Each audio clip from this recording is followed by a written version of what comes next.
Hello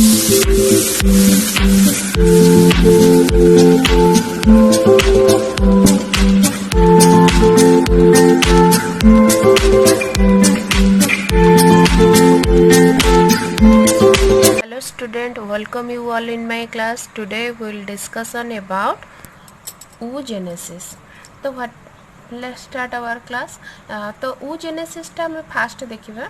हम oogenesis पढ़िला बेले टिके स्पर्माटोजेनेसिस सहित जदी कंपेयर करिकरी पढ़ी दवा तो हमको टिके सहज लागिबो. तो देखिबा oogenesis कौन ना एटा कोड देखा जाए साधारणतः ना फीमेल एनिमल्स मानक क्षेत्र रे देखा जिवो आ साधारणतः ओभारी रे अकर होवे. तो ये प्रोसेसटा ओभारी रे अकर होबो. बाकी आमे यदि देखिबा स्पर्माटोजेनेसिस oogenesis रो ऑपोजिट होची स्पर्माटोजेनेसिस साधारणतः मेल एनिमल्स मानक पाखरे देखा जाउतला. आ एटा कोट माने कोट देखा जाए स्पर्माटोजेनेसिस ना टेस्टिस रे देखा जाउतला. एबे देखिबा oogenesis रो प्रक्रिया कौन है ना. It is divisible into mainly 3 phases. Likewise spermatogenesis oogenesis मध्य तीनोटी फेज रे डिविजिबल हुए. तो फर्स्ट होची मल्टीप्लिकेशन फेज. आज like spermatogenesis first phase is multiplication phase. देखिए मल्टीप्लिकेशन फेज रे कौन रहइबो ना the primary germinal cell of the ovary. Ovary रो जो प्राइमरी जर्मिनाल सेल्स माने रहंती तो से माने निजो को तळे मदर सेल भलिया बिहेव करंती. आउ से माने केते नंबर ऑफ क्रोमोसोम को बियर करथांते ना 12 नंबर ऑफ क्रोमोसोम को बियर करथांती. Divide several time mitotically. एमाने कौन करंती ना बारंबार डिवीजन शो करंती. को प्रक्रिया रे माइटोटिकली डिवीजन शो करंती to form large number of daughter cell known as oogonia. तो एमाने कौन करंती ना large number of daughter cell को प्रोड्यूस करंती. गोटे पिक्चर देखि कि देखे दोची. एटा जदी गोटे प्राइमरी जर्म सेल हला प्राइमरी जर्म सेल बोली कहबा तो ये कौन करथिबो 12 नंबर ऑफ क्रोमोसोम को बियर करथिबो. आ ये कौन करे ना माइटोटिकली समविभाजन द्वारा बारंबार डिविजिबल होबा को लागिबो. तो समविभाजन द्वारा डिविजिबल हेले कोन हो ना सेही 12 नंबर ऑफ क्रोमोसोम को बियर ही करथिबो. ए भली भाबरे रहइबो. ये जो बारंबार डिवीजन जो माने हुंती तो आंको ना हैला कोन ना oogonia बोली कहजिबो. या ना हैला primary germ cell. Primary germ cell 12 number of chromosome को बियर करथिबो. आ ये बारंबार माइटोटिकल डिवीजन शो करिवो. आ कौन फॉर्मेशन करिवो ना oogonia सेल्स मानो को प्रोड्यूस करिवो. ए एति की थिला कार ना मल्टीप्लिकेशन फेज रो. देन जो फेज आसीबो से कोभली फेज थिबो ना ग्रोथ फेज. ग्रोथ फेज रे कौन हुए ना कोनोसी प्रकार रो इति डिविजिबल बा डिवीजन अकर हुए नहीं. ओनली सेल रो ग्रोथ हुए. एबे देखिबा the oogonium does not divide but increase in size to form primary oocyte. तो इठी जो फिगरटा करथिले मु एबे देखौची गोटे oogonia सेल को जो गोटे oogonia सेल कोन करबो आर साइज थारो टिके साइज इंक्रीज हबो बा आठर भी बड़ साइज हमें देखै परिबा. मन कर एटा आहुरी गोटे बड़ लार्ज साइज हे पारे. कौन पे ना एटा होची तार ग्रोथ फेज. ए फेज रे से कौन करे ना पाखेर थिबा सेल्स मानको पाखरु त कौन करे ना न्यूट्रिशन को अब्जॉर्ब करबा को लागे. जदी ए पाखेर थिबा सेल्स मानको पाखरु न्यूट्रिशन को अब्जॉर्ब करे तो ऑब्वियसली आर साइज टा बढ़िबा को लागिबो. तो जेतबेले ई ग्रोथ फेज रे आसीबो कि oogonia सेल जेतबेले ग्रोथ फेज रे आसी पहुंचे आ तार ग्रोथ कराए सेतबेले तार ना हे जाय कोन ना प्राइमरी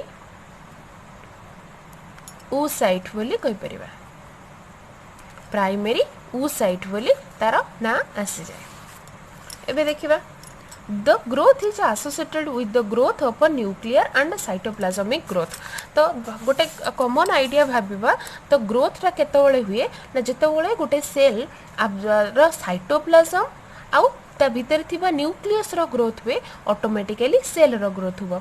न्यूक्लियस आउ साइटोप्लाज्म रो ग्रोथ हेले कोन हुए ना सेल रो ग्रोथ हुए. एबे देखिए प्राइमरी oocyte कौन हम ना ए फेज रे तो कौन से डिवीजन हेनी ओनली ग्रोथ है तो ग्रोथ रे कौन हम ना ग्रोथ फेजटा पर आसब कि ना आमर मैच्यूरेशन फेज तापर जो फेज आसब ता ना है कौन ना मैच्यूरेशन फेज बोली आमे कहि परिबा। नेक्स्ट फेज रे किए आसब ना मैच्यूरेशन फेज। देखिबा the primary oocyte undergo 2 successive division bye meiosis. तो इठी हमको देखिबा को पड़िबो हमको केवल फिगरटा जति भल भाबरे मन रखिबा को हबो तो आमे कोन करिबा ना कंप्लीटली एटा को मन रखि परिबा। एबे देखिबा ए प्राइमरी oocyte रो एठी ए फिगरटा को म आउट के एठी एलाबोरेट करूची 2n नंबर ऑफ क्रोमोसोम को बेयर करची। एबे कौन हम ना मैच्यूरेशन फेज देखा मैच्यूरेशन फेज रो फास्ट दुईटा मैच्यूरेशन फेज देखा गोटे हूँ फास्ट मैच्यूरेशन फेज देन आ गोटे देखा ये दुई भाग में विभक्त होता है सेकेंड मैच्यूरेशन फेज। तो फास्ट किए आसो ना फास्ट मैच्यूरेशन फेज। तो फास्ट मैच्यूरेशन फेज रे कौन हम ना ये primary oocyte undergo reductional division. तो इटी रिडक्शनल डिवीजन माने कौन हम रिड्यूस करी माने एन आउ एन को रिड्यूस करिवो। तो इटी दुईटा सेल हम बाकी ये जो सेलटा डिवीजन होइतिबो अनइक्वल डिवीजन शो करेबो। ये कौन करबो ना अनइक्वल डिवीजन को शो करेबो। अनइक्वल डिवीजन करेले कौन हम ना गोटे लार्ज सेल आमे पाइबा आ गोटे स्मॉल सेल को पाइबा। बाकी reductional n number of chromosome को आमे पाइबा। एटा कौन है ना फास्ट मैच्यूरेशन फेज बा डिवीजन बोली कहि परिबा। एबे कौन हम ना ये जो दुईटा सेल आसिला आ भीतर जो छोट सेल होइतिबो ता ना होची फास्ट पोलार बॉडी बोली आमे कहि परिबा। फास्ट पोलार बॉडी बोली कहजिबो। आ जो बड़ सेल आसिला ता ना होची सेकेंडरी ता ना हला सेकेंडरी oocyte बोली कहजिबो। तो बुझेला फास्ट मैच्यूरेशन डिवीजन अकर हम कहार ना प्राइमरी oocyte रो अकर हम ए प्राइमरी oocyte रो फास्ट मैच्यूरेशन फेज रे से कौन हम ना एक रे रिडक्शनल डिवीजन शो करबो आ अनइक्वल डिवीजन शो करबो।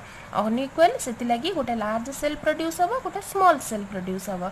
जे लार्ज सेल हेतिबो ता ना होची सेकेंडरी oocyte आ जे स्मॉल सेल हेतिबो ता ना होची फास्ट पोलार बॉडी।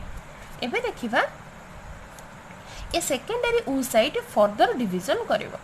तो फर्दर डिवीजन कौन करा है ना फर्दर डिवीजन द्वारा भी से कौन हम ना अनइक्वल डिवीजन करेबो। गोटे लार्ज सेल को तैयारी करिवो गोटे स्मॉल सेल को तैयारी करिवो। तो से डिवीजन भी मेयोसिस भी कहा जा परिवो अर्ध विभाजन बोली कहबा। सो मेयोसिस एटा मेयोसिस 1 बोली कहि परिबा मेयोसिस 1 बोली कहि परिबा एटा को मेयोसिस 2 बोली कहि परिबा बा फास्ट मैच्यूरेशन डिवीजन बा सेकेंड मैच्यूरेशन डिवीजन बोली मध्य कह जाय पारे।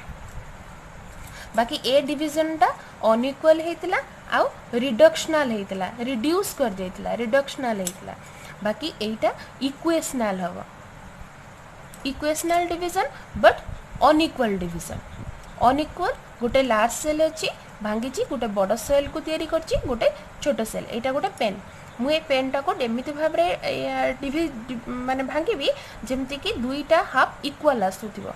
बाकी मन इच्छा भांगी देले कौन हम ना गोटे पट टिके बड़ रही जाइथिबो आ गोटे पट टिके छोट रही जाइथिबो।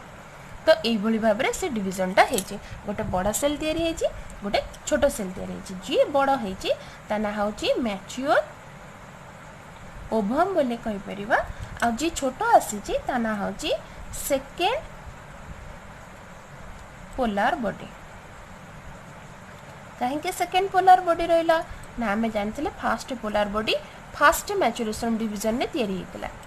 तो एबे जो आसिला पोलार बॉडी तो ये फास्ट पोलार बॉडी भी चाहिए इक्वेशनल डिवीजन द्वारा कौन करिवो ना दुईटा पोलार बॉडी को भी तैयारी करि परिवो।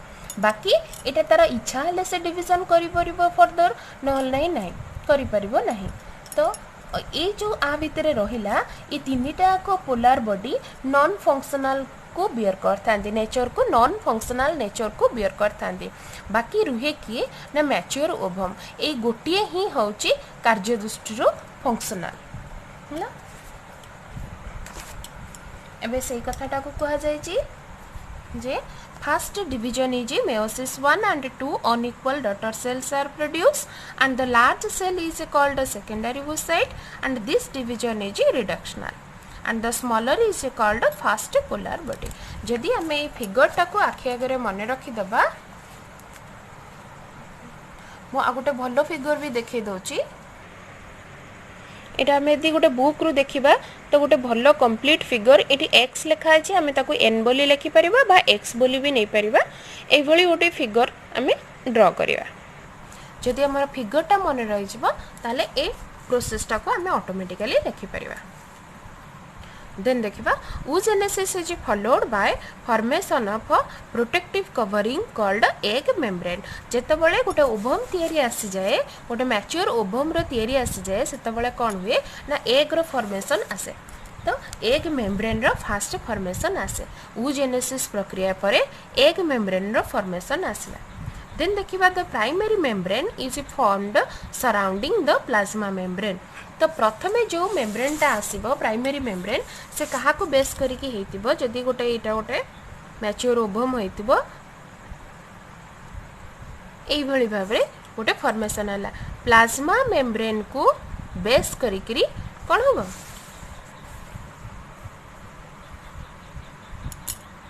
प्लाज्मा मेम्ब्रेन को सराउंडिंग करी करी कोन होबो ना प्राइमरी मेम्ब्रेन टा फॉर्मेशन होबो ओवम रा जोटा को से ओवम निज को निजे इटसेल्फ सिक्रेशन करे का को प्राइमरी मेम्ब्रेन को it is called vitelline membrane और जोना पेलुसिडा एटा को हमें कोन कहबा ए मेम्ब्रेन को ना विटेलाइन मेम्ब्रेन बा जोना पेलुसिडा बोली कहि परिबा तो विटेलाइन मेम्ब्रेन तो ये विटेलाइन मेम्ब्रेन टा in case of a frog बोली कहा जाए and zona pellucida in case of a rabbits बोली हमें कहि परिबा ह्यूमन्स रो मध्ये जोना पेलुसिडा बोली कहा जिवो काको ना विटेलाइन मेम्ब्रेन को कहा जिवो देन देखिबा the ripe ovum is spherical or oval or non motile साधारणतः हमें जानते sperms are motile and ovums are non motile in nature then एटा देखिबा को ओवल शेप रो हेतिबो नॉन नै स्पेरिकल शेप रो हेतिबे depending upon the yolk the vitelline membrane आसला देन कोन हबो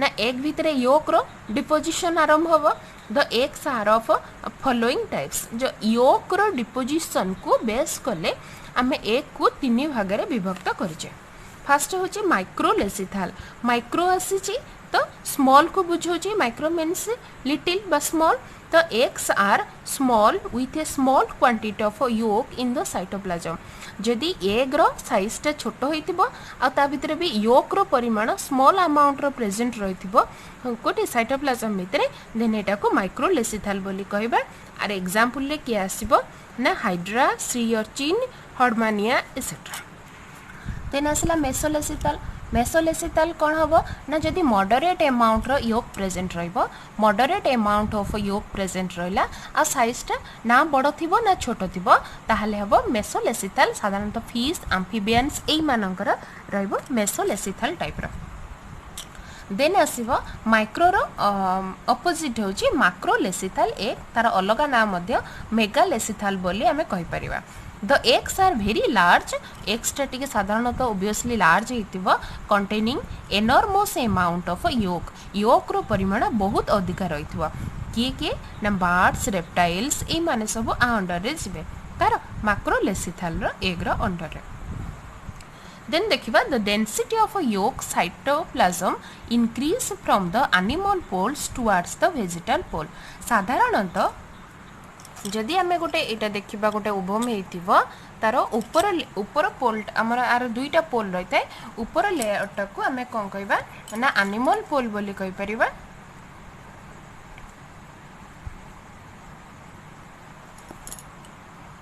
आ लोअर पोजीशन टाको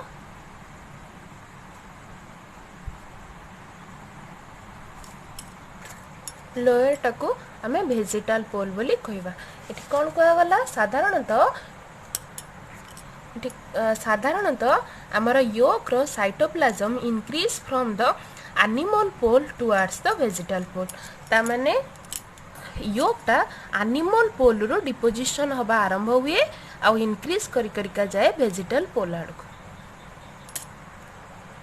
सो it's all about our oogenesis.